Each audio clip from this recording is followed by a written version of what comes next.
It was funny that Glow was talking on her live. Glow told her she wants some sweet potato thing. So she was just gonna tell Glow, I tell Missy to come by and get what she called it because she thought about me that. We live, guys. Just so you know. I just went. We're just waiting for people to come on. We're gonna start right at 8:15, guys.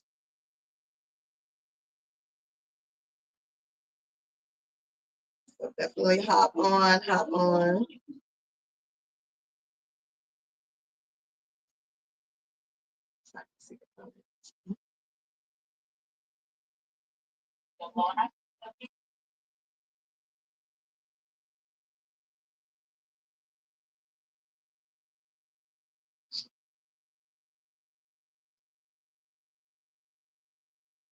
Guys, come on in. We are going to get started right at 8:15. I'm going to get on a little bit early just to give you guys time to hop on, okay? So go ahead and hop on. And I started something new last week, so I'm going to do it again this week. Is I want to see where you guys are watching from. So, like, put in the comments, like, where you watching from. You can put the city, you can put the state, either one. You can do city and state, whatever you want. But I want to know, like, where you're watching from. So tap in, let me know where you're watching from. Anybody watching from Haines City, Lake Hamilton, Texas, Hawaii? Let me know where you're watching from. What kind of jail? Where? What kind of jail?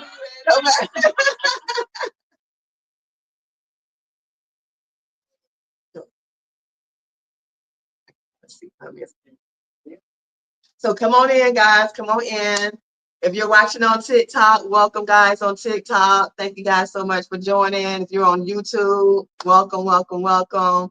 Facebook, welcome, guys. Thank you guys for coming on. We're going to get started in another, like, 3 minutes because I want to start promptly on time. I believe in starting on time. So let's give you guys time to go get your drinks, go get your snacks. I was talking to Kim earlier today, and she said she was trying to decide what her food was she was going to eat. So get your little snacks, your food, your drinks, and everything, because we're going to be rocking it out here in a minute. I got the funny man himself sitting here beside me, so we're going to get started soon. But let me know where you guys are watching from. Tap in, let me know where you're watching from.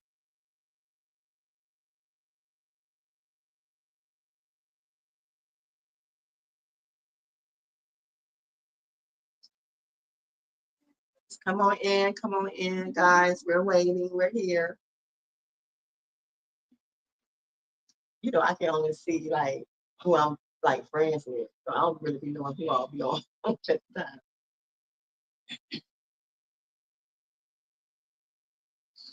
Hope you guys had a great Wednesday. Wednesday is my favorite day of the week.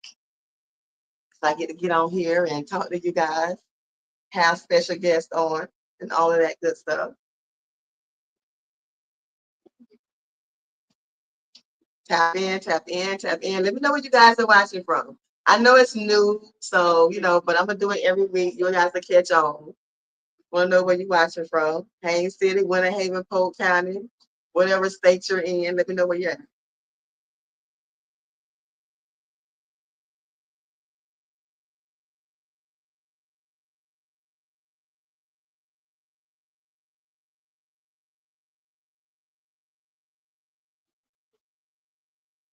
Come on in, guys. We're going to get started in another minute.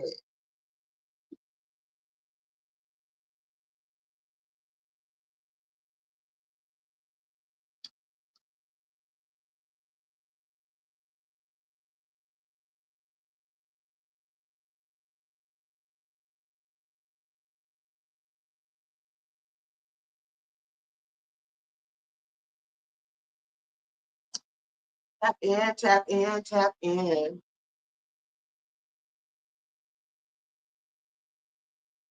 All right, guys. So we're actually going to go ahead and get started because I know everybody come on whenever they come on. So first of all, we're going to go ahead and get started. Tonight, we've got a very, very special guest joining us on the Glow Factor. This man is the definition of multi-talented. He's an amazing comedian, a powerhouse. event host, and a successful entrepreneur who knows how to keep a crowd entertained and inspired. From lighting up stages with laughter to running his own businesses, Jason has a story and energy you do not want to miss. So help me. Welcome, Jason. Welcome, Jason. You know what? I was looking around. I'm trying to figure out who are you talking about because that can't be me. That is a man. That is an amazing introduction. I need to. Can you email that to me so I can send that to my lawyer? So when I need a character witness, I already got them know. Right. All right. Okay. All right. All right.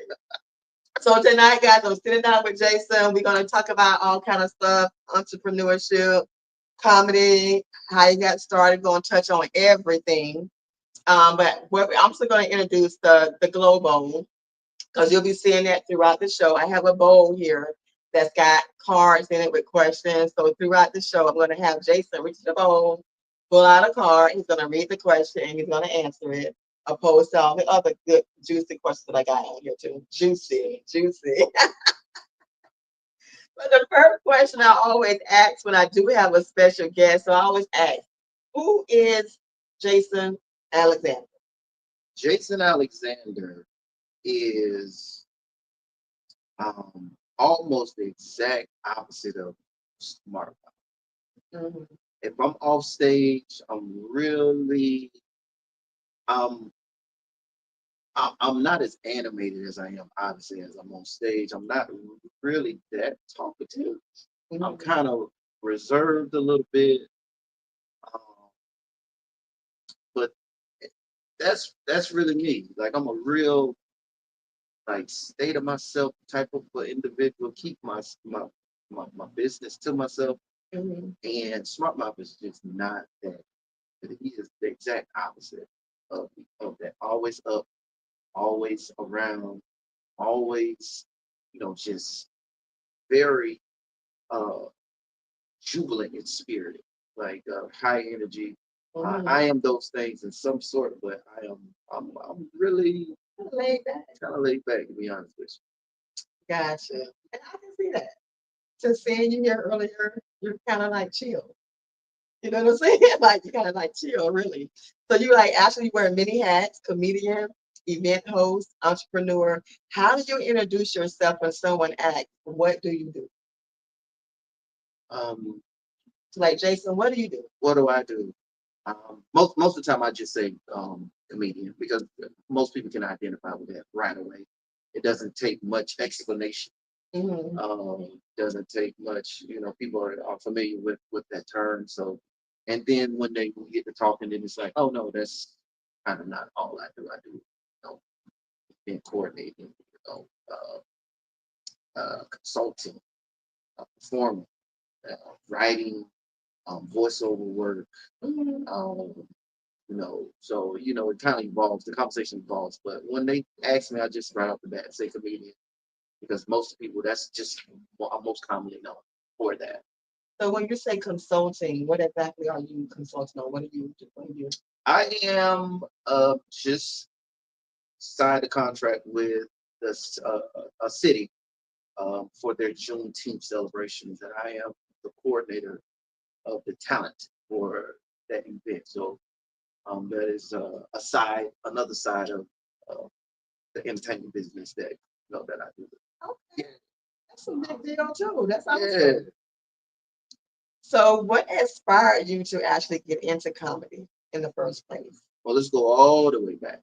So in 2000 and what was that? 2007, 8, 7 or 8. My cousin was killed, Mm. um, and he was the first person that I lost suddenly, unexpectedly, and that was like really close to me. So I didn't know how to wrap my head around just that whole scenario, the situation. And I fell into a very, very deep depression. I was a functioning, I was functioning, but I was still depressed, going through depression.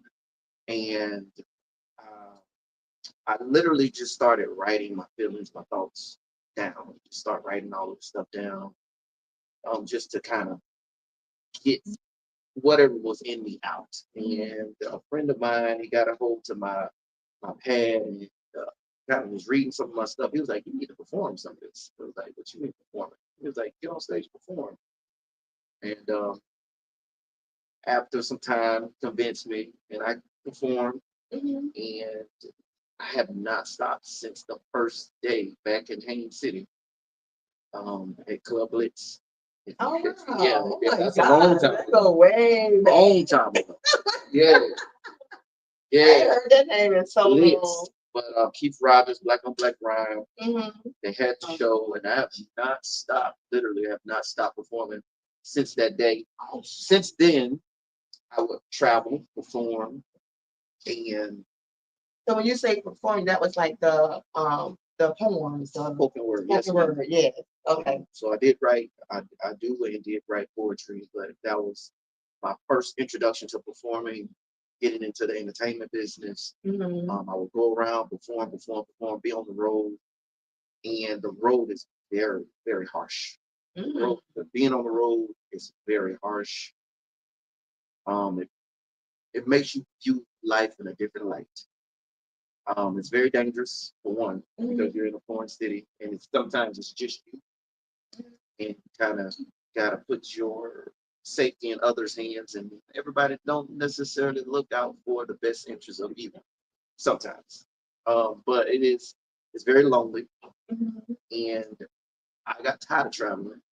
And I said, I want to start my own show. Why am I going to all of these different shows, traveling out? Just bring the show to me. And that's what I did. Brought the show to me. Created my own show. Smart Mouth was created. 2010 was my first show. My first Smart Mouth show. I performed and started performing in 2008. Built all the way up to 2010. And then from there, um, I noticed that I could host events. And then it spun off to me hosting events. Mhm. And then that spun off into, could you do your show at my event? So that's that spun off into, okay, I can bring my folks, and then that spun off into, I can put on, incorporate other gadgets and gadgets that I used to see people walk in the venue with. I was like, I can bring that. So I just started buying lights, and I started buying photo booth equipment, and then I started buying tablecloths and stuff, and just little odds and ends stuff. And I would be the show, literally, one stop shop. Oh, wow. So how did you discover, because this was the spoken word, how did you discover that the gift to make people laugh and engage the crowd? When did you realize you were funny? So all the way back, Okay. I wasn't just funny when I started performing. Oh, I've been very entertaining all of my life. I okay. was, as you would like to say, the class clown. I was always very entertaining. Anybody that have ever known me and grew up with me, they will tell you I am the same person that I was when I was in school growing up. I'm that same person. I just figured out how to commercialize it now. So I've always been very entertaining. I've always had a way of words, always had a way with telling a story that made people listen. Mhm. So I've always had that. That is nothing I had to find. It was always in me. Okay. So you always been kind of like you make people giggle a Yes, little bit. yes. It was very helpful in my past life, making people giggle. Okay. Okay. So if you wasn't like hosting and doing what you're doing, what would Jason be doing right now? Like, what was your aspirations as a kid growing up? What did you want to be? My first aspiration was to be um, a garbage uh, a garbage man. I used to love to see the garbage man hang off the side of the truck. I say, man, that's got to be the coolest job ever, man. But I didn't know it stank. I'm just like, nah, we can't do that. You know what I'm saying? So, I can see that as a young kid. It and was you see the man, fun. you see the man hanging off the side of the Yeah, truck. yeah. Yeah. You know what I'm saying? But it's like, oh man, it was pretty cool. It was cool looking to me back then. You know what I mean? So that was the first thing. That So was the after you first was like, no, that's trash. No, thing. we We can't do can't do that. So that. what was that? Then next, I got into. I was always great with math numbers, Oh, and I got into when I was in high school FBLA, and um, from there, I discovered the world of accounting, which was centered around numbers and tracking things, and it just stuck to me. So with that, I went to FAMU. Okay. I got a degree in accounting. I am a Well, you're a rattler. Yes, I am a FAMU rattler. They do it. Yeah, come on, come on now. I am a FAMU graduate. I graduated with a degree. I have a degree in accounting. So, and I could do that with my eyes closed. Math and numbers. Okay. I love math and numbers. So it always made sense. Gotcha. Gotcha.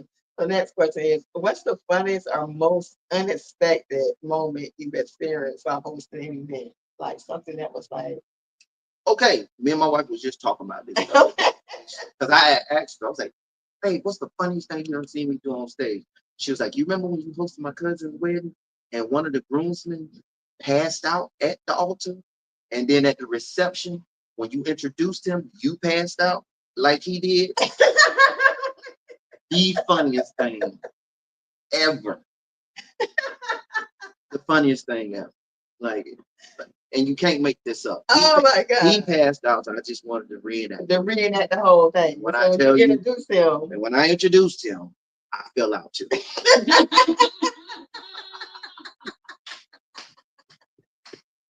It was the best thing ever. And by the way, even though it was a real medical emergency, he laughed about it.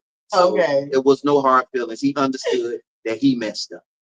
Take your medication. First of all, take your medication. The doctor ain't lying. Take your medication.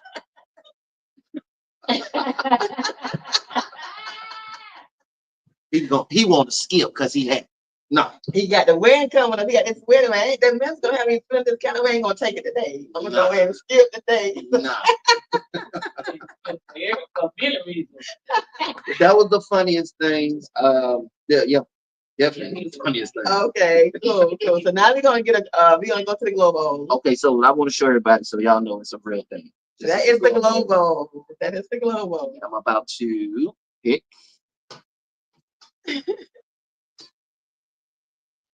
It's a lot of cards in here, man. Yeah. All right, so He the got first yellow. question. He got the color yellow. What that mean? Nothing. Oh, okay. It just I have to keep up, like Okay, so this is a good one. It says, "What advice would you give someone about healing?" Wow. Mhm. So as I was just talking about grief, the one thing about grief and grieving in the grief process is that you need to acknowledge that grief is an uninvited guest in your world. First of all, you need to acknowledge that it's an uninvited guest, but it's going to be there as long as it's necessary. There is no time limit or time constraint on grief, going through the grieving process.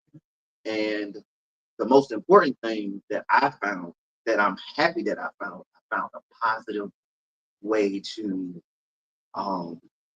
put that energy into. Instead of most people, when they go through things like this, they may go to the liquor stores or recreational drugs or things of that nature to soothe them. But I put that energy into writing something constructive.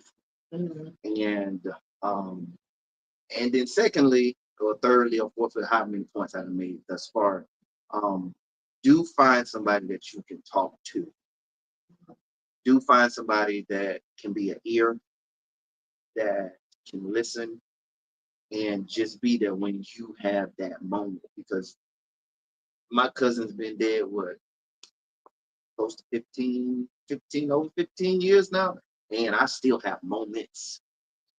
So there's no time limit.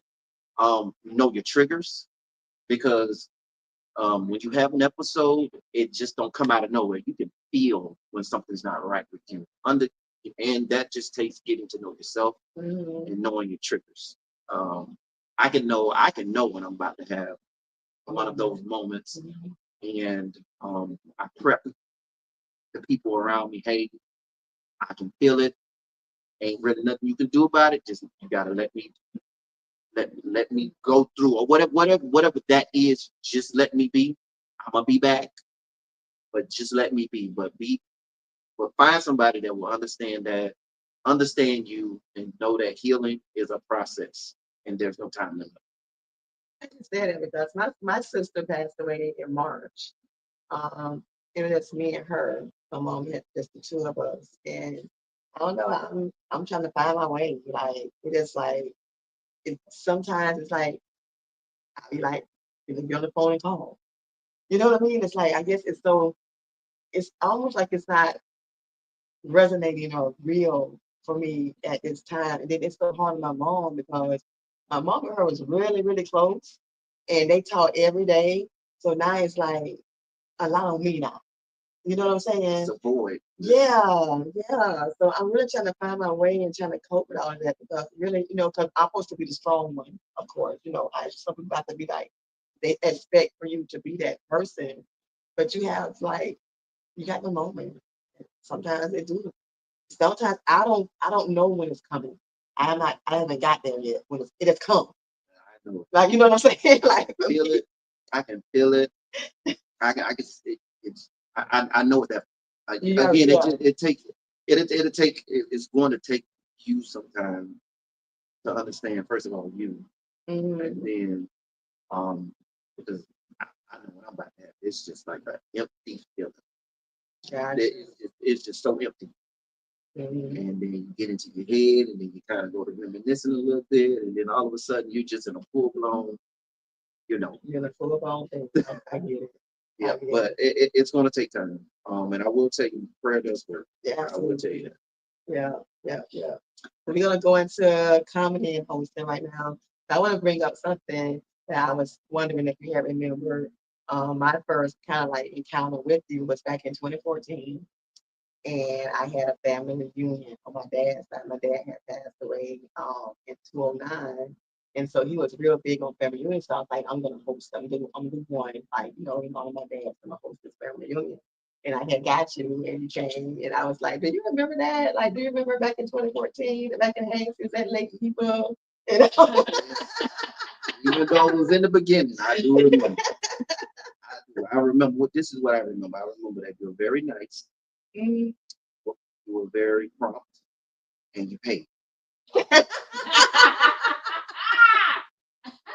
I had your money in an envelope. I had your money in a nice little envelope. Because back then back like when I first started, it wasn't like That's on to me. it wasn't like people would like respecting me how they kind of respect me now. So Yeah. I don't even really worry about not being paid anymore. Half the time when I come to the event, I've already Been paid. But back then it wasn't like that. But you were very nice, and I appreciate a lot of my earlier clients because I knew you really real deal liked me because there was no reason to like you back then. There was not how it is now. It's kind of easy to like the funny guy. He's known as the funny guy, but y'all took a chance on me. Basically, to be honest with you, you trusted me with your family reunion, with your family, and I was sure talking trash. I didn't care, but You it did. was fun. It was fun. They loved it. They had a great time. They had a great, great time.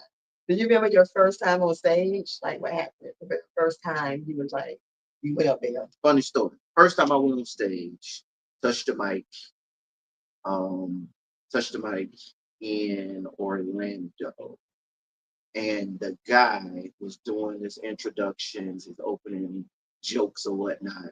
And he was trying to tell the crowd how to act. And he was like, I'm just gonna call out a random name. And I want y'all to act like, this is the first person that's gonna perform, yada yada whoop, whoop, whoop. And he actually called my name, my real name. And he was as I was walking up, he was looking at me crazy. He was like, why you up there? I was like, that's my name. He was like, stop playing. Stop playing.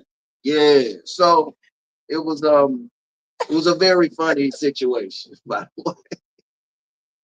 Fun and funny. So that was Terrence parents out of Orlando. It was fun. Oh, okay, that is cool. As a host, you have to bring the energy to an event. So what's your secret to getting the crowd hyped up? I don't think it's a secret. I don't think it's a secret. I think you have to be you unfortunately, people understand why they come out to events. They come out to have a good time. That is just like an unwritten contract between the person and the place that they're going, right? Mhm. But a lot of people don't understand that when they actually get there. For whatever reason, Mhm. they they they they will put more energy into not having a good time sometimes, Mhm. and instead of just doing what they came there to do, which is to enjoy themselves. So I take pride in making sure that they understand we're all out here to have a great time. Mm. Um, and I don't think there's no secret. I take it as the point. The show goes as the host goes. If the host is trash and don't got no energy, please believe your event is going to reflect that. If the host has no sense, just energy, you have to give twice as much energy to get anything out of anybody most of the time. Mhm. So I got that energy. I've always had that in me. Mhm. I enjoy having a good time. I enjoy seeing people smile. It really is an enjoyment for me, literally. Have you ever experienced an audience that just they just didn't want to have a good time? Yes, I was at a wedding one time. Like it's I was- hard. You got to work hard for I was at a wedding, and the people at the wedding loved the two people, but they didn't love the two people being together. them. Okay. Okay. So no, they love the two. They love the two individual. Their families love the individual people. They just didn't love them being together, and you can feel that The tension. in that room. Yeah. And it was nothing you can do, nothing you can say. You know, it was no amount of music that could be played. It was just nothing you could do to make them people move and have a good time because it just wasn't. It wasn't in them. Wow. It just wasn't in them, and that was a very difficult reception to do. I would say who it was, but people do know them. I'm not going to say that either, but they're. I don't think they are at the moment. Wow. So I do look forward to doing their next reception. So whenever that happens, it's a 2-for-1, people. They're both going to find somebody, all right? And I'm gonna be there for it. You hear me? Oh my God. Oh my God. So I found it. I was on your page the other day, and I saw that you said something very interesting. I find it interesting that you say that you don't advertise. I don't. I do not. So we got to go back to the beginning. Always just take it back. Because you will understand a lot of things. In the beginning, I always wanted to be the guy that people call when they have an event. Mhm. So in order to do that, I couldn't just do spoken word.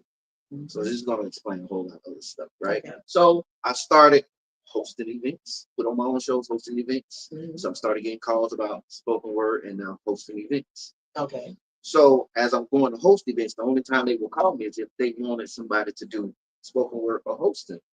So my job was to find every entry point into the conversation of an event. So back to your first event, I met a DJ, Mhm. and me and this DJ linked up, and I started telling people I was a DJ, and I would just bring him along with me. Mm. So now they would call me to host spoken word and now DJ. DJ. So now, after that, I said, what else can I do to make sure I can be entered into this? Because all I need to do is I just need to be in the conversation. I need to find ways to be in the conversation. So I bought a handheld. I didn't have enough money to buy a photo booth. Okay. So I bought a handheld, which was $200. And I used to walk around taking pictures, and I advertised it as a mobile photo booth. Okay. And I did that for like a year and a half, and I saved up enough money to buy my first photo booth, Okay. physical standing photo booth. And now I not only do spoken word, I not only do DJing, I not only do hosting, I now do photo booth services. Mhm. Now, how can I, that's the fourth way entry point of a conversation that they can call me. Okay. So now I said, how can I further get into, because I want to get into the wedding. How can I can actually coordinate these events? So I started offering coordination services because the coordinator gets everybody for the event. Thank you, everybody, for the event. So I just started coordinating the events. Oh, you need a person for it? And then I added videography service, photography services. What else did I add? Blah, blah, blah, blah. So that's almost 6 different ways that people can initially start the conversation with me. Okay. And all I need is one entry point to get all 6 of these services off. Gotcha. Why be paid? Why not get paid 6 times to be at one event? Why not? So I've just to say that I've always tried and to just go a little further. Now I provide the service to other production companies. Like I'm in a network now where all I do is wait on emails and they send me dates and I show up. I ain't got to talk to the client. Mm. I ain't got to do nothing. All I do is show up and I have a schedule. I got 4 weddings coming up from this network. Mhm. And I don't have to advertise. All I got to do is show up because I don't necessarily need to have to advertise. I just want to be known as the person you can call. Gotcha. That's it. Do you have somebody helping you, like with your scheduling, or are you doing everything on your own? I'm doing everything on my own. I did have somebody. She went into the army. I guess I drove her into the army. I don't know. Whatever. No, but as of right now, I am a predominantly. I take care of that aspect. I got different folks that take care of other things Mm. that run other portions of the business as well. So, but I am the point of reference with everything. And most people don't even know when they book some of these folks Mhm. that they're actually still booking They're me. still looking you. Yeah, because when you do, So like, especially the DJ, okay, I got the DJ. I'm a DJ. You know, I'm going to be doing the video, the photos. That's me too. I'm hosting. That's me too. I'm the event coordinator. I'm getting it all together. That's me too. You're everything. Yeah. So you just it's plenty. It's a lot. It's you have to be attractive to your client. And that's within any market, any business. You have to make yourself attractive. And it's more attractive to say, you know what, all I gotta do is call him and he can take care of all of this and I ain't got to deal with making 4, 5, 6 more phone calls, 4, 5, 6 more deposits, 4, 5, 6 more. Is they gonna come and uphold their end of the bargain? It really is a benefit. You're actually solving a problem for the client because most clients of mine are not experienced with producing a party. Okay. They just know how to go to one and have a good time. But if anybody knows that's been in business or dealt with somebody that actually produces parties, Mhm. that is a very intricate, and it takes somebody that has that type of mind to actually put those elements together to make them cohesive, and to jive and to make it a success. How'd you learn how to price yourself? Like, So you just throw a number out there, and then they say no, and okay, we keep chipping it down a little bit. We keep that's chipping how it down. you kind of No, but I did. like what did you do? So you like any industry, First of all, you got to find out what the market is, Mhm. what's actually going on around it, because unfortunately, people do shop around Right. and they will go with what's most feasible for them, no matter the quality sometimes. So you got to know what's around you. First of all, when I was coming up, there wasn't too many people saying they were hosting parties like the way that I'm kind of Mhm. known for now in our area. So I had to real deal kind of make the market what it is, to be honest with you. I had to Okay. make the value. I had to make people see the value. So when I was first coming up, Like I would just show up places. Show up places. Y'all got no MC? Grab the microphone and let's go. Don't nobody know I ain't getting paid. All they know is they see me You see, but they big see you. Yeah. and they see me. Mm-hmm. And, so now there's a dollar amount that I just will not budge for anymore because I've proven myself. I'm not only me, you're calling my company, my brand. Mm-hmm. So, and when you call me, there is not one person to say they're going to call me and say, you know what? I don't think he's going to do a good job. I don't think that's my brand anymore, or was never. I built a great name for myself. I have a great track record. Mm-hmm. And yeah, if I don't do a good job at your event, it is your fault, not mine. I got you. Has it ever happened where somebody say that you not provide what I was expecting for you to provide? Has that ever happened? Yeah. Yeah. It has. Some people,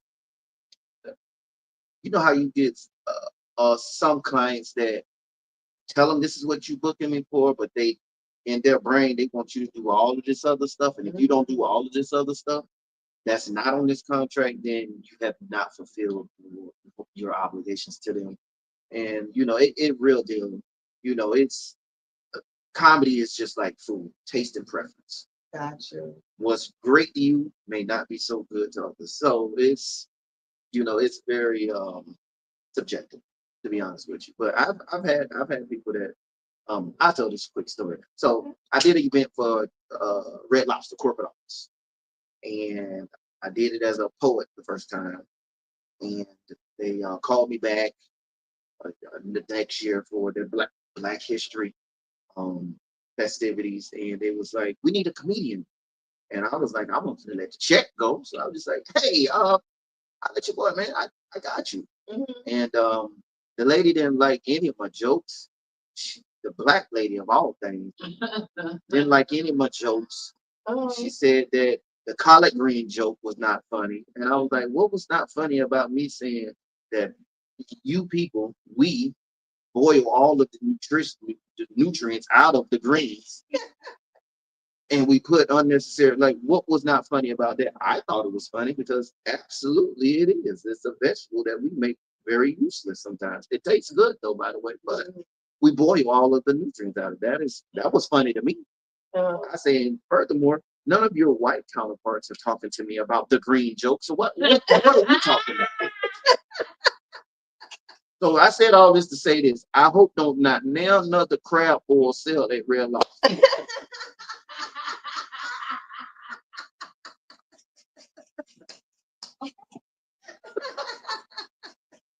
Yeah. Wow. Okay. That's a good story. Oh my God. So a lot of people see the laughs and the success, but don't see the grind. So what's been the toughest part of building your brand? Getting people to believe. It's hard to get folks to believe into something that they don't necessarily need. Nobody needs a host that event. Tell me, what event actually needs a host? Nobody needs what I provided. But I've made it to a point to where they cannot have it without me. Which that in itself is a statement. And to know that I can go across any crowd and do any event. I just don't do, quote unquote, black events. I have corporate clients. I do bond clinics. Their stuff, Heartland for kids, for children. I do a lot of their events. Okay. Churches. I just did a pastor's 30th anniversary. Let me tell you about a day. Oh my God. Yeah, tell me. So I did in a day, in a span of a day, 24 hours. Okay. I did a breast cancer event, which was in the morning. Then I hopped over and did a church 30th anniversary event. Okay. Then I did the ratchetest party you can ever have in life, all in the same day. And I fit in every situation. In every aspect of it. So like, I know you started out with the Black events and stuff like that? What was your first non-Black? Was you nervous about it? What's your first I was non-Black? very nervous about it just because you don't think you can relate. You just don't think you can relate or get your point across to them. But you like, y'all want, y'all sure y'all want, me to come, Are you sure? You know, Stephen, are you sure? Stephen, are we sure? But to be honest with you, I love to do Stephen's parties. no, I they love they to have do- a good I know time. they- You don't have to. You don't have to do much. You don't even have to be good half the time. They be on another planet before they get to the party. It's the truth. Not you people. No. No. You people are something else. Mad when you're getting dressed. Mad because you had to buy the ticket. Mad because I had to park all the way out there. Mad because I got to sit all the way over here. Mad because the food ain't being served. Mad because they ain't got my type of. That's Mad what people. because they ain't playing my song. Just mad for no Why reason. are they so mad? What's wrong? Like, really? Mad. Ain't a bunch of people. Y'all be mad like y'all paid for everything that's going on. And they had to pay nothing but just to show up half the time. So do you sit there and see the people coming in? You're like, I'm gonna get you. You know what? So the question was, if y'all question didn't hear, was- yeah, y'all didn't hear the question. So She asked, that's a good question. So she asked, when I'm sitting in events, when they're about to start, do I watch the people as they come in and just kind of plot on who I'm going to target? Yes and no. No, no, I don't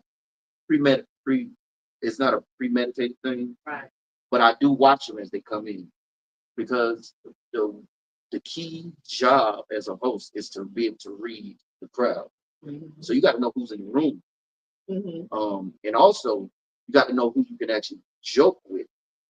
Because a lot of people, they will flip a whole event because they flip out or just act stale. And to comedians, when you don't laugh, that's just a green light for me to come hard at you. It just is what it is. Like, oh, you're not gonna laugh. Oh, so this bother you. Oh, we're gonna go tickle you a little bit. Like, but I do watch people as they come in because I don't write anything when I'm hosting. Right. Everything is spontaneous.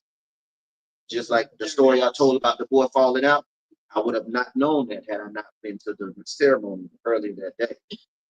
But I knew to fall out because he felt like he made it cool to do it. So I had to try it. Gotcha. Have you ever went too far and like you knew you went too far with a person? Yeah. I mean, it's a thin line. Mhm. And I've learned with one show, I did a show and I started talking about the food, and there was a young lady that had eaten the food, and I made a "you ate the food too fast" joke, and she was not she was very plus size. So that in itself, that didn't jive well. Mhm. And if I could take it back, I probably would because it was like low hanging fruit, and very distasteful. And I don't try to be malicious. I mean everything I say, but I don't try to be malicious with it, Okay. if that makes sense. It does. It does. So if you could go back and give new entrepreneur Jason one piece of advice, what would it be? Trust yourself a little more. Trust yourself, number one. Because when you're going down this path and you're kind of venturing into uncharted waters, you get nervous because you don't know what to expect, because everything really is unexpected. So I didn't grow up around anybody that's doing what I'm doing, so there's no blueprint for me around here. Even when I first started out, I had to go to Orlando and Tampa to just do it. Okay. Like, there was no platforms in Polk Yeah. County, none. So I had to go and seek these stages, and um, yeah. But to answer your question, just to trust yourself a little bit more. I mean, hindsight is 2020, right? Mhm. Nobody knows all of this is going to pan out. Yeah. But you know, that's the beauty in the journey too. You know, don't know whether you're gonna come or go quit. You know how many times I've quit? Really? You was like, this is I'm like this too much. Like real, like quit. But you know, just trust yourself Okay, a little bit more. gotcha. How do you balance the business side with the fun, creative side of what you do? Because I handle it, it would be a lot easier if I didn't handle both sides of it. Because now, this is a great illustration. You book me, you pay me, then I got to turn around and make you laugh. Like Yeah, it's, you know, if you was talking to somebody else, you wouldn't have whatever business residue. Um, you know, it's harder to make somebody laugh when they done, you know, kind of gave you their life savings. It's kind of hard. It really just they gave it to you. not yet. Now you got to make me. Now I got to make you laugh. Like it's tough, but it keeps me sharp. It does keep me sharp. You know, it keeps me sharp. I can't wait till I get to a point to where I can give the business side to somebody else because my heart is so close to to the work that I really do give away the product literally because my heart's so close to it. So if there was somebody that, you know, what these coins at? You know, like because it's a lot of people I bless. I real deal bless. Okay. Lots of people I bless. Don't tell my wife that, but it's a lot of people I bless. Gotcha. Oh, Speaking of, so like you've accomplished a lot and you're still building it for us. But I know behind every strong man there's often a strong partner. How has marriage played a role in your journey? Okay, so marriage is the best thing that has happened to me and for me. Marriage gives I have uh somewhere I can stick my foot in the ground in and I can stay grounded.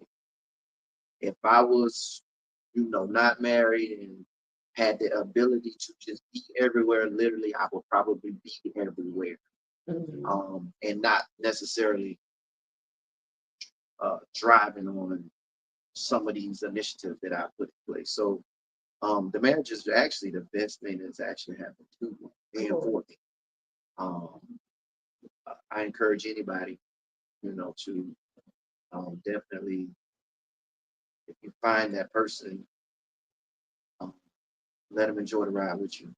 Because there's a lot of people that build these empires and they have to then go and seek someone to come and enjoy what they built. But it's something different when they've been right there riding with you the whole time. It's just different. The feeling is different. To be honest with you, I don't think people really fully trust somebody that comes in on the back end. Right. That's just me. But it's been great. It's a challenge. It is a challenge because now I have to balance the work, and when I work, that's when everybody's off.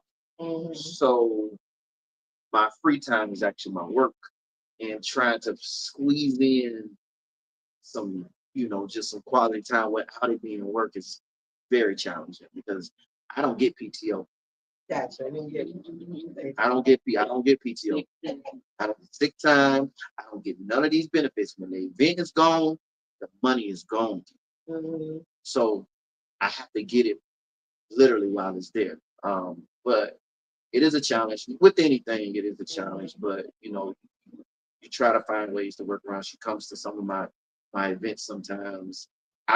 Because I book multiple events a day, it doesn't necessarily pan out for her to kind of be and the one day that I'm talking to you about that I just described earlier, it was Maitland Island, Tampa, back to Lincoln, all in one day.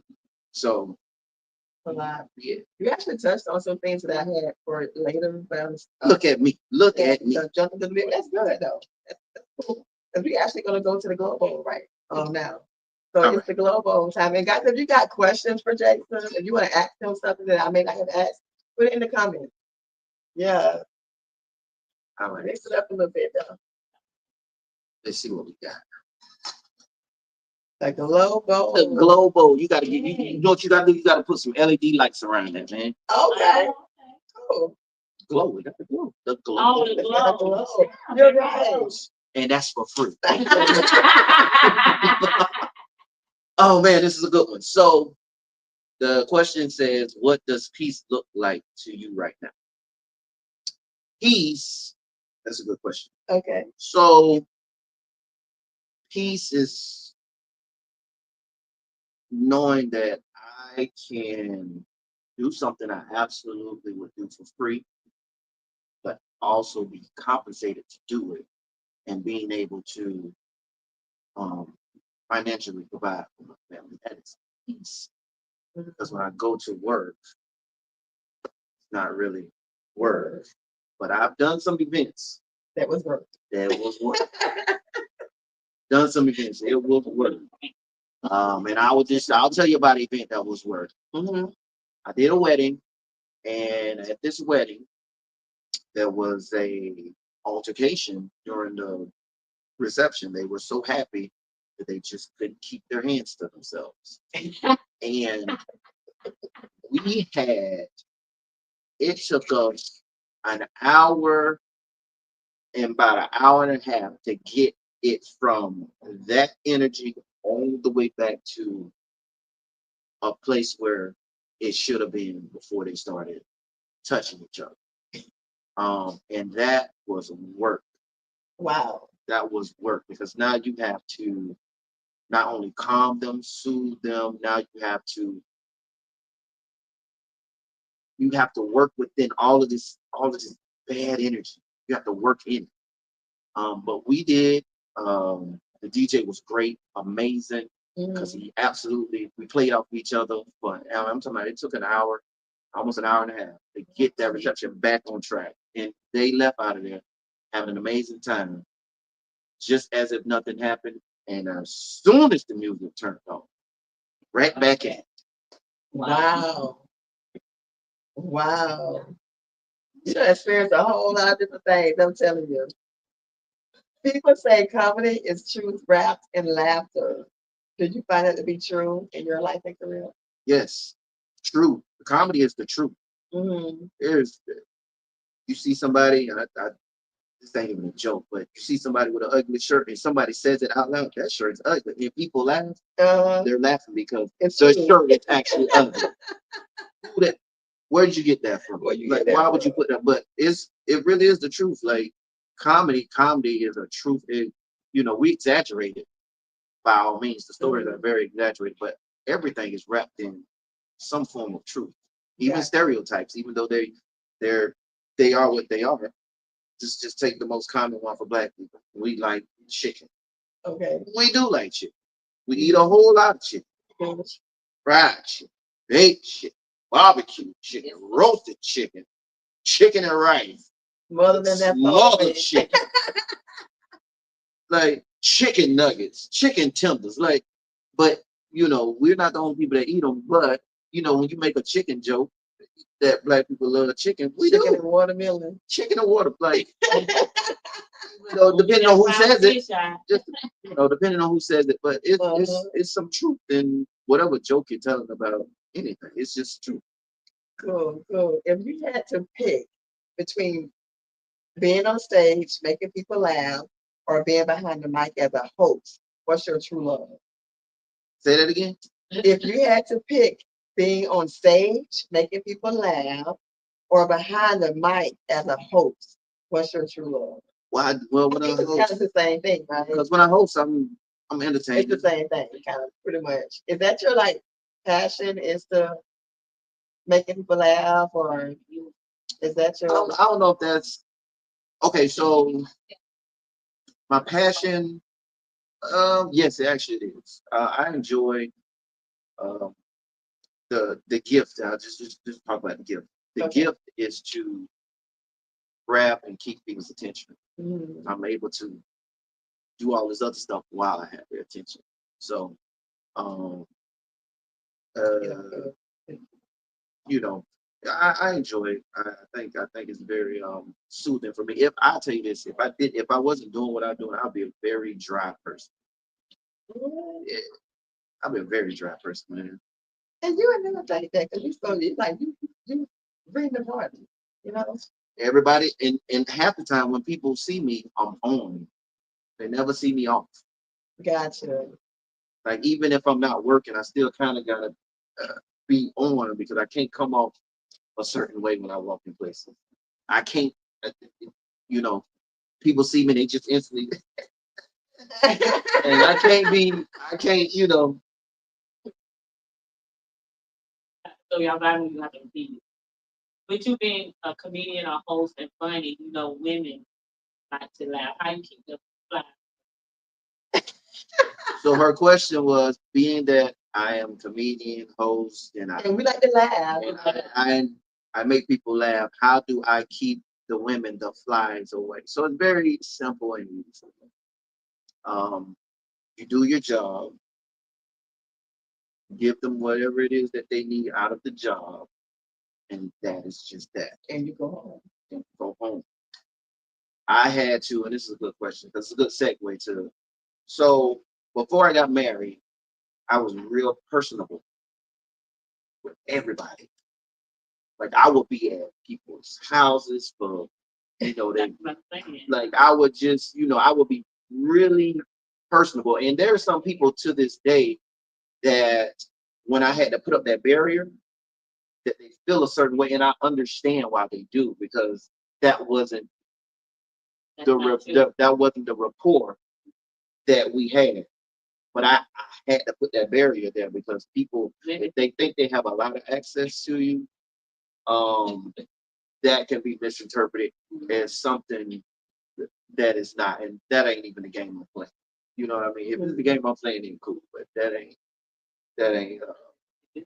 That ain't at all. And I'm a little bit more wiser now that I understand that a lot of people that enjoy me, they enjoy the gift. They don't necessarily know me.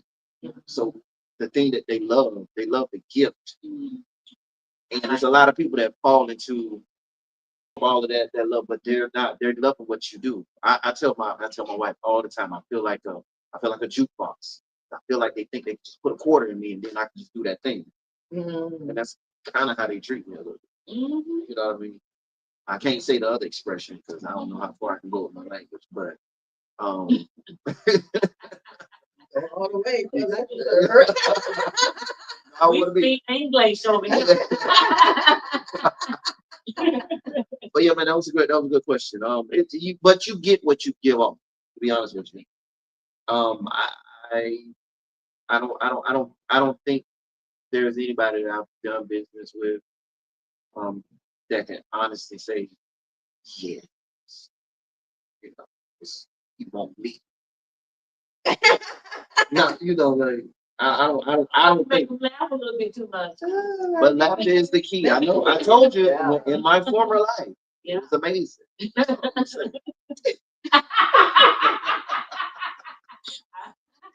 So what's one thing about Jason that most people don't know but would be surprised to hear?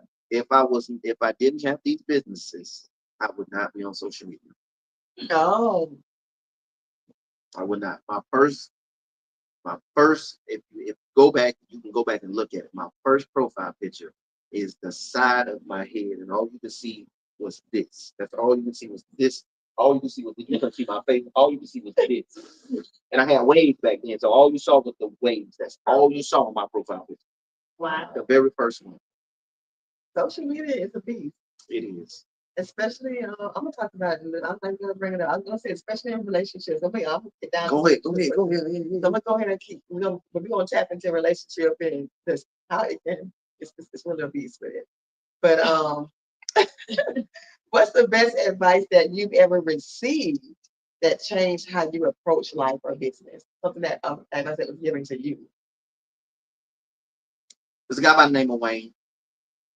Um, uh, he he told me it's an old, older cats. They always have these sayings. They always have these sayings. You don't know what it means when he said it, but when you grow into it, you be like, hey, he was talking about it.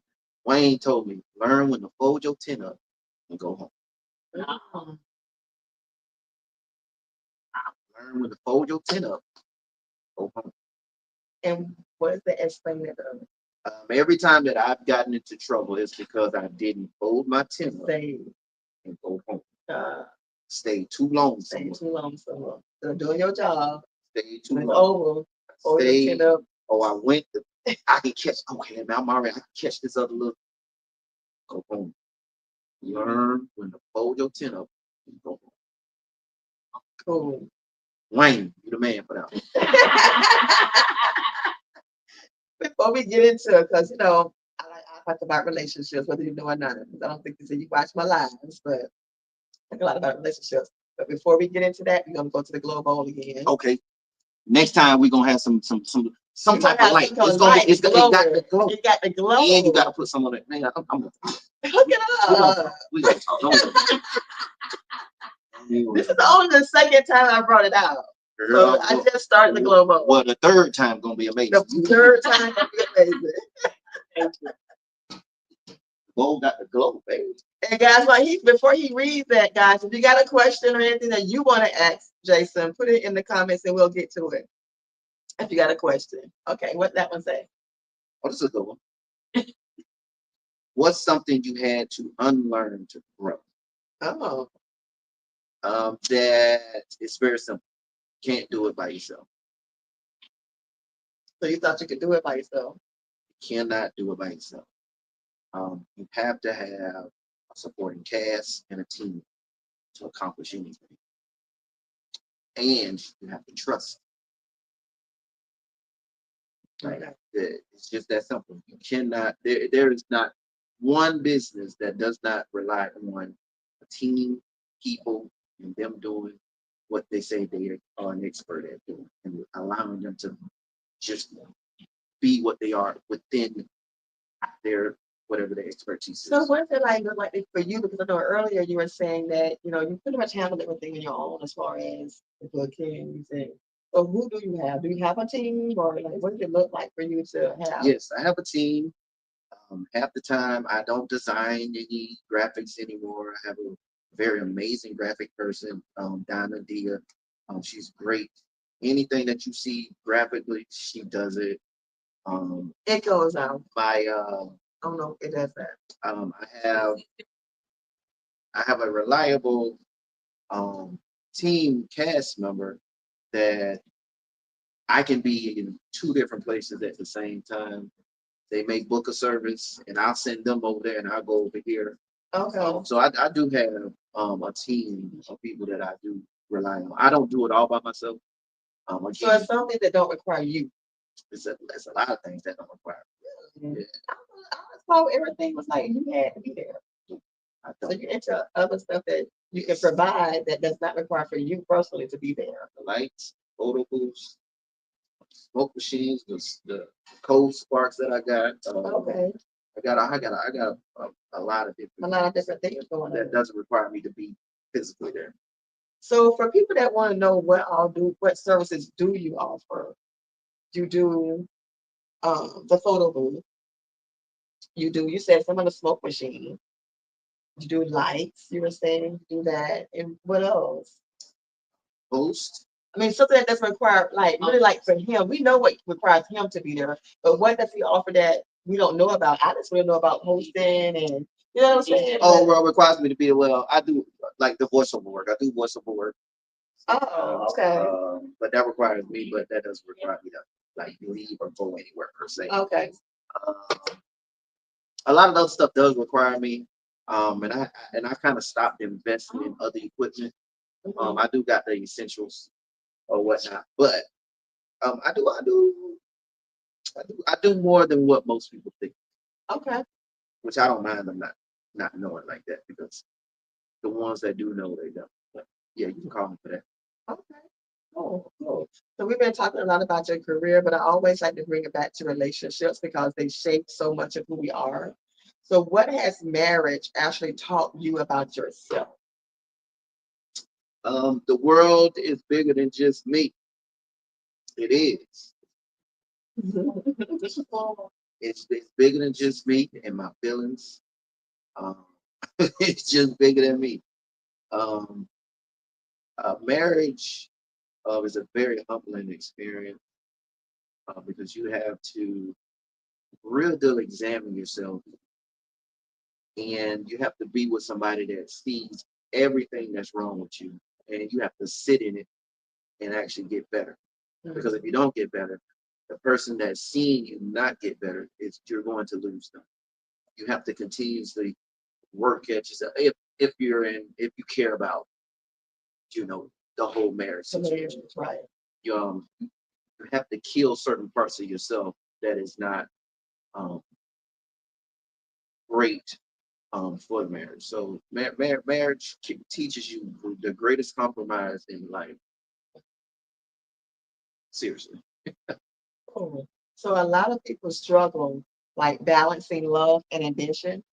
How do you and your wife make it work while you're chasing your goals? It's hard. She's very so to say this, it's very difficult. And I know it's a strain on both of us. Mhm. I know it is. And first of all, you have to acknowledge that just because it's my dream doesn't mean that um, it's okay to neglect. Mhm. It's not okay.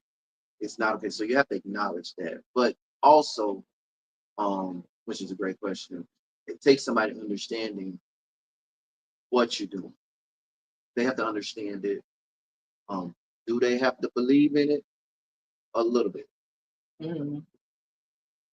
And what helps me is there is something tangible that I can bring back from what it is that I'm just not out here playing. Right. And that's another part of it. Like, it's okay to be chasing your dreams. It's okay. That's okay. But and I tell anybody this: it's not your family's job. It's not your wife's job. It's not their job um, to go with you through this, or to sacrifice. That's not their job to sacrifice. Mhm. That's not their job. Their job is to love you home. That's it. Okay. They don't have to sacrifice the way you do for your dream. Most people don't know the bills is already taken care of the moment I step out the house. Like, I don't even necessarily have to do this event. That's why I turn out a whole lot of gigs. Even though you see me working a lot, I turn out a lot of gigs because I'm not doing it because I need it. Okay. I'm doing it because I want to do it Mhm. at this juncture. But it's you have to have somebody that understands you. I met my wife and she met me, and I'm gonna brief little story. I met her and I would come to her house. This was like 4 weeks, I think, because we was friends before anything. I would come to her house and I was traveling back when I first started, and her and her roommate, they were there and they would cook. I would eat. I would pass out on the couch, get up, and then go to wherever I was going, Okay. just like that. Mhm.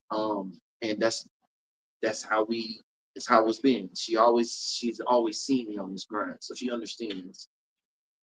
She understands it from a different lens, but she really was there. To be honest with you. Okay. Cool. So you seem grounded, and I know marriage has something to do with that. What's the secret to keeping balance between your personal life and everything else? I don't think I'm the right one to ask that question. I don't think I am the right one because I do know that I should be doing more, but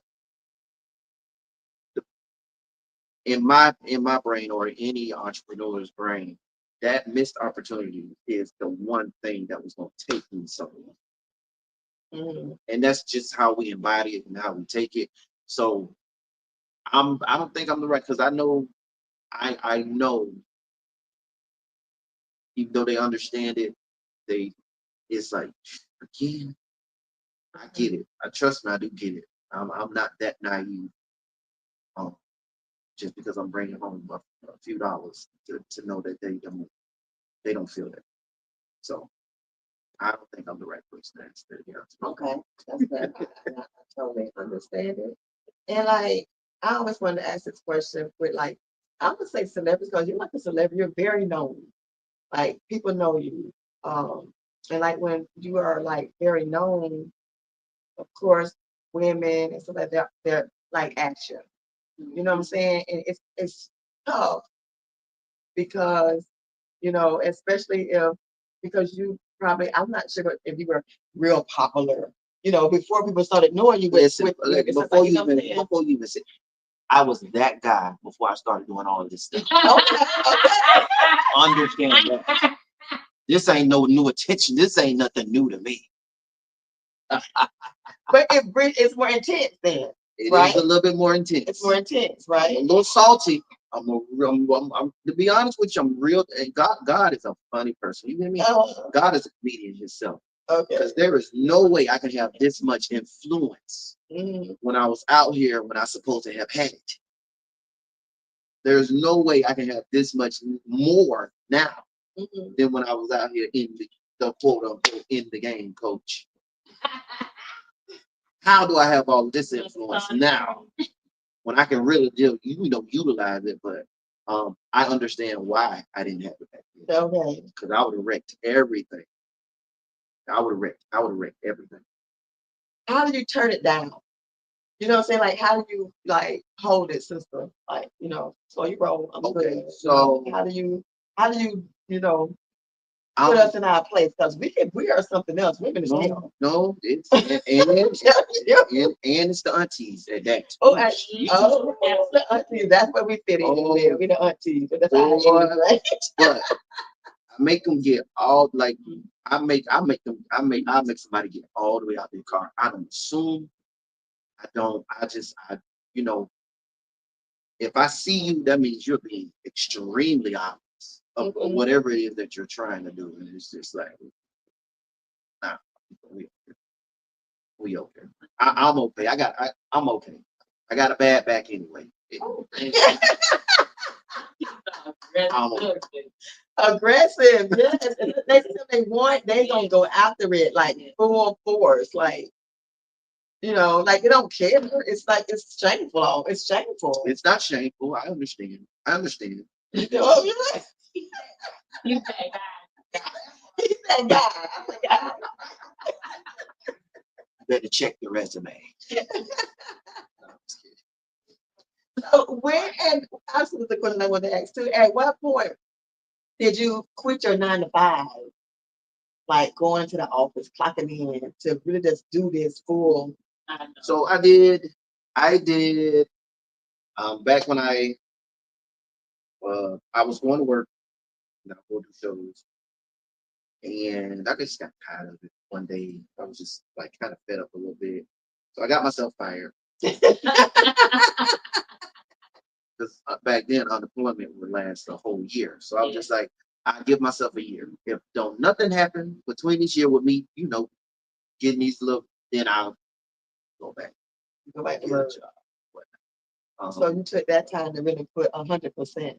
I did. Into. I did, and the traction was small, but it was big enough to garner someone offering me a building to do a show. So I made I covered a lot of ground within that year, but I gave it everything that I knew that I had in me, and that just kind of like when it literally laid in my lap. I really didn't. I didn't go out and seek for it. They called for me, and I was just like, wow. Okay. Walk me into this room. Can you fill up this room? Yeah, fill up this room. I ain't never did a day in my life. Yeah, I can do it. Only problem for me. So, so the moral of the story is, if you want to chase your dreams, just get fired from your job. All right.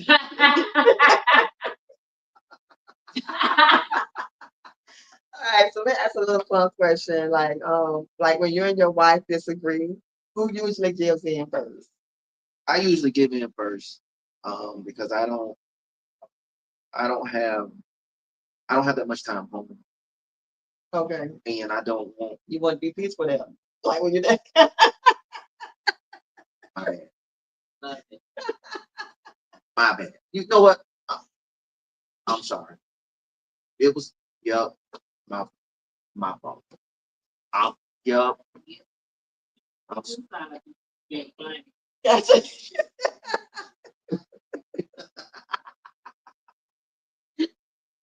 What has fatherhood taught you? Fatherhood has made me understand my parents a whole lot. Mm, It made me understand my parents, and my dad for like like it made me understand my dad a lot better. Like my dad used to be on me uh-huh. all the time, just on me. And I used to be like, man, why you still like why you on me? But I get it now. I get it. I understand. It all makes sense. Mhm. There is nothing worse than a sorry man. There is nothing worse than a sorry man. I'm telling you, there is nothing worse on this earth than a man that is sorry. Understand why my daddy was on me so much so. Yeah. I understand it now. Like there is nothing worse. Like it, there is nothing. Ladies, I'm telling you, there is nothing worse than a man that is sorry. Nothing. So I understand my parents. I understand more so my dad. But I used to think my daddy didn't like us. Like he come in the house, then speak, then talk, act like we bothering him. And I go home sometimes, I be like, y'all again. Like I get it. I understand. I understand. Like I get it. Okay, cool. So we're gonna do like a little fun engagement here. So Okay. like so this is like a room. This is your audience. You got three of us here. And give us like a mini sample of how you would hype up the crowd.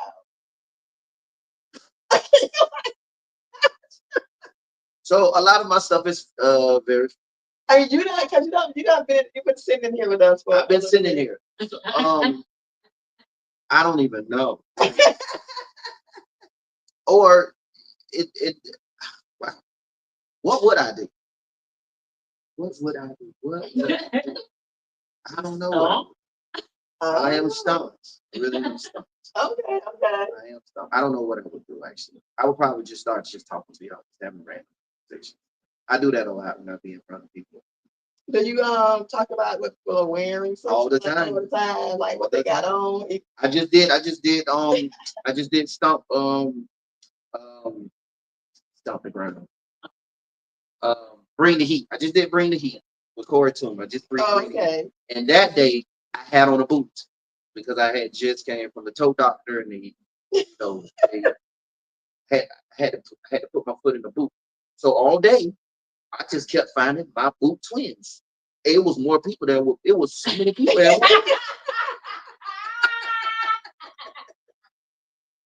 and I bet they were so glad. I didn't know so many people had on the boots.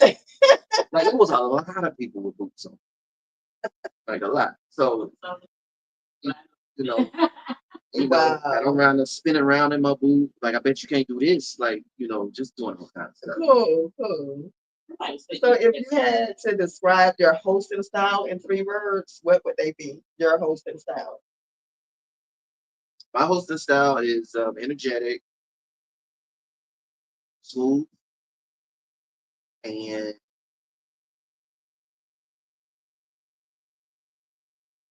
memorable.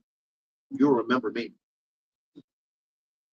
That actually draws into the next question. Look at God. It says, what's one thing you always do to make an event unforgettable? My voice. Most people don't even understand how much my voice plays into people's remembering me. It's the voice. It's my voice. The Mhm. tone, the smoothness in my speech. When you hear it, you feel like you're somewhere, no matter what. Gotcha. Feel like you're somewhere. Mhm. Um, it's very polished. I have a very polished speaking tone when I'm on the microphone. Very polished. Cool. Very. So um, that's what makes me remember. Outside of me just being very, animated, but it's the voice because people can actually not be looking at the stage, and I start talking, and it was like I knew that was you. It's the voice. Know that's me. You know that's real. Don't nobody sound like me. I've not met nobody that sounds like Okay. So before we start wrapping up, we're gonna go to the global one last time. me. Hey, glow, and it's gonna glow next time. It's gonna glow next time. I'm on it. I am on it. You just gotta get some little. Look. Oh, it's free. There you go. Oh, this is a good one. And this is a great way. All right, so this is a good one. So, what is a big pet peeve of yours? All right, let's get into it. I've been waiting on this question all my life. I've been waiting on somebody to ask me this on a platform. I'm so happy. God, listen, God, you are who you are. You hear me? Listen, I adore you. Who is my my pet peeve? Ultimate pet peeve. It ain't got nothing to do with no show, no nothing. Ultimate pet peeve is females with dirty feet. I do not and I cannot stand dirty feet, dirty flip flops, dirty. That just really drives me crazy. Like dirty flip flops on a female. Oh, Wow. I'm sorry. I didn't expect that. I do not like. Man, I clean my baby's shoes, my wife's shoes. Like I do not like dirty. Like that. I don't know what that says. I don't know. I just don't know. But that is a pet. No, I mean that. Like I do not like dirty shoes. Like dirty. It was this one time I was in college. This look helpful. Got in my bed and her foot looked like she had just tarred a roof. Like it was so chocolate. It was so chocolate, and I was just like, tarred the roof. Yeah, like she had just tarred the roof with her feet. And I was just like, oh my gosh, why are you so white? It was just everything was there. Listen, I told her just, you know what, you can have the sheets there. It didn't matter. Like it just you're not that sexy to me no more. Like, why is there dirt on your like? Oh, she was amazingly, put together, but the feet her feet were dirty. I didn't like that. It was a razzle dazzle. You got to go. That's disrespect. So I'm sorry.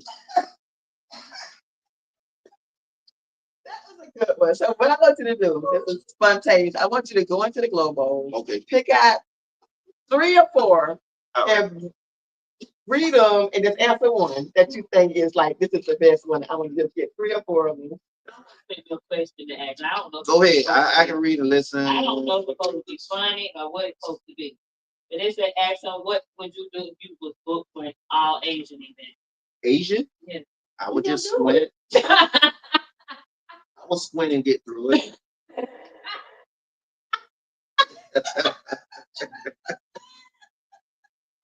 See, I'm quick. That was actually from the person who was on last week. Yeah, I got some fortune cookies in my pocket. Just be throwing fortune cookies out. You get a cookie.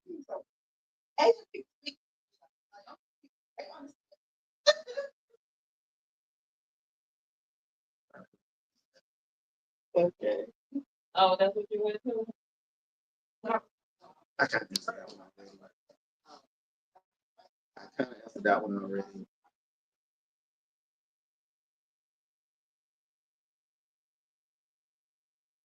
Oh, God. Great. All right. So what's something you've done that you never thought you could do?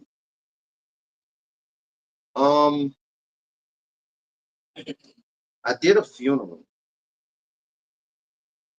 I didn't host it, but I did a funeral. I did 2 funerals, as a matter of fact. But the first funeral was very, very tough because we had just done his something birthday party, and they did the party because they wanted to make sure they, they can have something to remember a good time, and then that time came. Oh. So not only did I host the birthday party, I then had to stand in front of the same people and do his funeral. So I didn't really I held it together, but after I left, I broke down. I was like, man, You know, Wow. like yeah, it was tough. That was tough.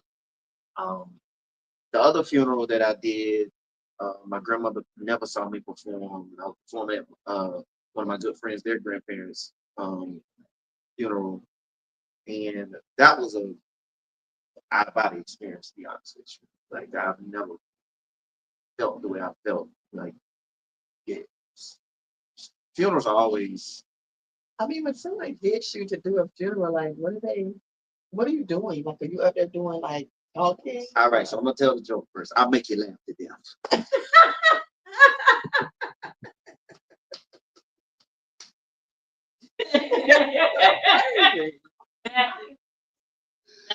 Yeah, on the- That was me knocking.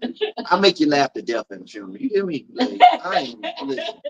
But what really what they're asking me to do is to give, because at the last funeral I did, the Miss Dot, I would go around when I was coming up, I would go around to her house and they would just listen to me.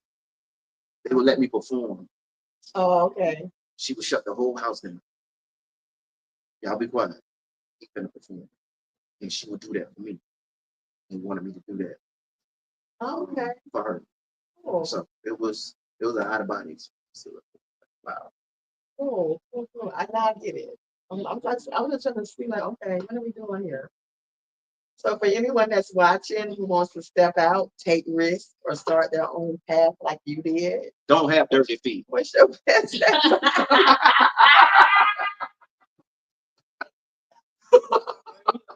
Chicken and feet, everybody does. Just kidding. I'm just kidding.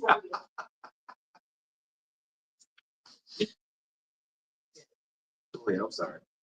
I'm waiting for you to answer. I know Oh, that's my bad. The Wait. question would be the question. Yeah, For please. anyone watching who wants to step out, take risks, or start their own path like you did, what's your best advice? Just do it. Just do it. And this is something I come to learn, that people are going to do three things always. People are going to do three things always. Okay. They're going to talk about what they know.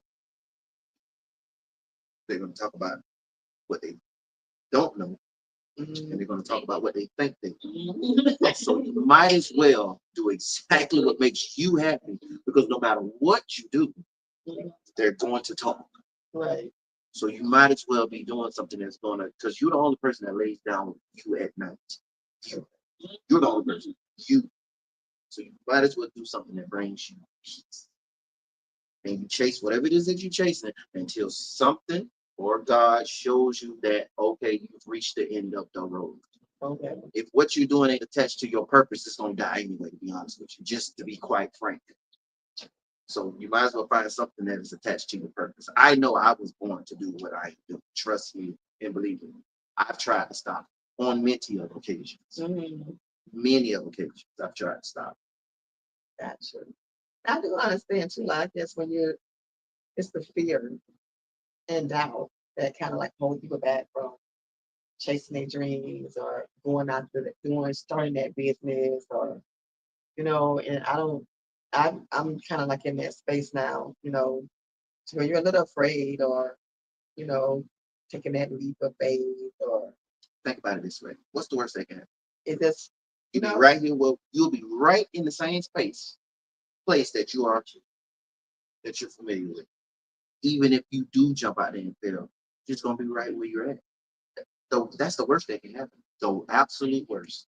It don't get no worse than that. You might go for it. I tell anybody, you got an opportunity to do it. Because to be honest with you, I don't even think I'll be able to reconcile that in my head. Because everybody always does this woulda, coulda, shoulda, woulda, just deal with themselves. right. And that that would eat me up had I not just tried. Like, man, I probably could have, man, I should have. That ain't no way to do it. That honestly, it just ain't. It really ain't no way. Not with that type of, that's the worst regret you can live with. Like regretting something that you can't change. That you had the power to do, like you kind of had some, and you don't let it. No, ain't nothing slip by me, no matter She got you. Amen. So what's next for Jason? Any big projects or events coming up? Yes, I'm glad you asked. I have just been in talks with the theater, the Ritz Theater in Winter Haven, and starting in 2026, they have given me keys to the theater.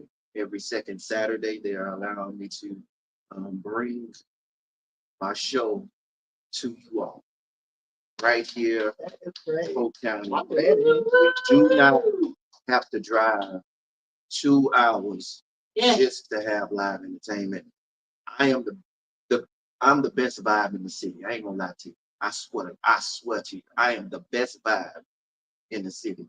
Come support. It is only, a 10-minute drive. I ain't gonna keep you long because I don't like to work now. And it's gonna be the best show you can attend. And it's not just the best because it's me, it is the best because I put my all to what it is that I do. And I don't even do this for me. Because to be quite honest with you, I make substantially a lot more money by just going and walking into places and walking out, not putting together a show. So this is totally for y'all because we need it. We need it. We need it. We need it. And we need it in a place that is neutral and comfortable for all. I understand that because I saw you posted it and it's like it's downtown. Downtown, Winter Haven. Winter It's, Haven. you can, it's like you're going somewhere. It's a theater. And I know my It's an audience. actual theater. You know I what I know mean? my audience will not go just anywhere. They won't. They won't. I have, from street corner all the way to the corporate office, from the pulpit, uh, and everything in between. And a lot of those folks will just not walk into any building. I don't care what's going on in it. They won't go because it's the building. Right. So you have, and historically, I've always been conscious of that, and I will always have it in very neutral spaces. To where if the pastor would say, "Oh, I'm going to the Ritz," don't even think twice about it. Right. So, yeah, I care about y'all. So y'all need to care a little bit about your boy. Come holler every second Saturday at the Ritz Theater, singing comedy, spoken word, live bands, and I'm introducing 3 new live productions next year Okay. as well. So Okay. be on the lookout. I'm going to feed you all. So just be prepared to feast. Cool. That's exciting. I'm ready. I'm ready for I'm you. definitely, I'm ready. I'm ready. I'm ready. So I hope you guys are ready too, guys. He's gonna keep us posted, of course, but 2026. So we got a little time to get ourselves together Yes. and get ready. So I got a question for y'all. What should be like my first themed dress attire? See, I was thinking about leather. When is it gonna? So January. January. I want to see y'all in that mood because it's some of y'all. I want to see everybody in leather. Like, I'm thinking leather. I've never even heard of a leather. Ain't nobody did no leather nothing. You feel me? And don't try to start trying to throw no leather together right quick now. Don't even Whatever. do that right quick It now. don't- I want to do leather though. Like I want to do I leather. like it. Black leather, brown leather, burgundy leather, just leather. Ooh, it's gonna be pretty. Like I want to do leather. You It's feel me? these green leather pants. Olive, I want to Look get. at her. Look at her. She ready. Look at her. T-Move who?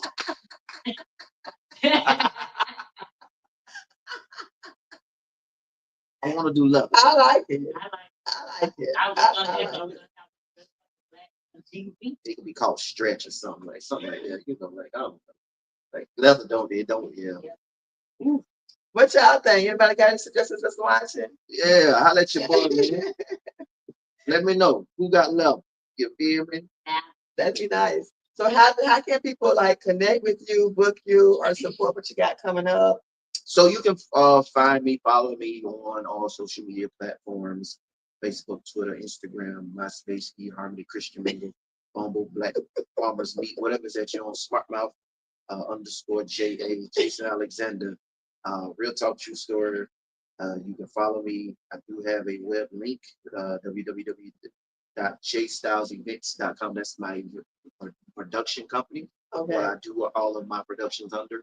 Smartmouth is one of the brands with the other three that is coming really soon. So make sure y'all watch out for me. It's I'm just one person doing what I'm supposed to do. I'm doing my part. So I want y'all to do yours. It's my job to bring energy to a crowd. I just need a crowd. Come on, every second Saturday. Grown folks will be grown. Love them. Come on, stretch. So anything that you want to leave us with, anything that you want to close with before I close, like anything that you want to leave us with, anything that we talked about or advice or You know, it's always great to be able to give a side of me that most people don't get to see. mhm. Most people only get to see what they see on stage. You know, elite clown, but there's always a story behind anybody that you see. There's always a story, so it's always good to give people another perspective because it should, after you hear somebody's story, it should give you a greater appreciation for whatever it is that they're actually doing or providing or whatnot. You know, so I just hope that you all can gain just a little perspective of my lens, where I come from, of how I view life, and hopefully by me doing whatever it is that you see me doing, we're trying to inspire you to do whatever it is that's in your heart that's been knocked in at you. So go for it. Can't lose if it's been put in you. God gave you the vision. He will give you the provision. He will provide. Build it. He will come. Faith without works is dead. Your blessing is in your feet. Make sure you move. Gotcha. So what a night, guys. What a night. So I'm gonna close out. Jason, thank you so very much for blessing the Glow Factor with your story, your humor, your wisdom. You showed us that behind the laughter in the spotlight is a man who is grounded in love, driven in purpose, and passionate about what he does. To everyone who tuned in, I hope you caught the gems and that were dropped tonight. Remember, success is great, but it is the relationships, the balance, and the faith that keep us grounded. So keep shining, keep laughing, keep living with the Glow Factor. Until next time, guys, have a good night. Thank you guys for joining. Peace out. Wash your feet.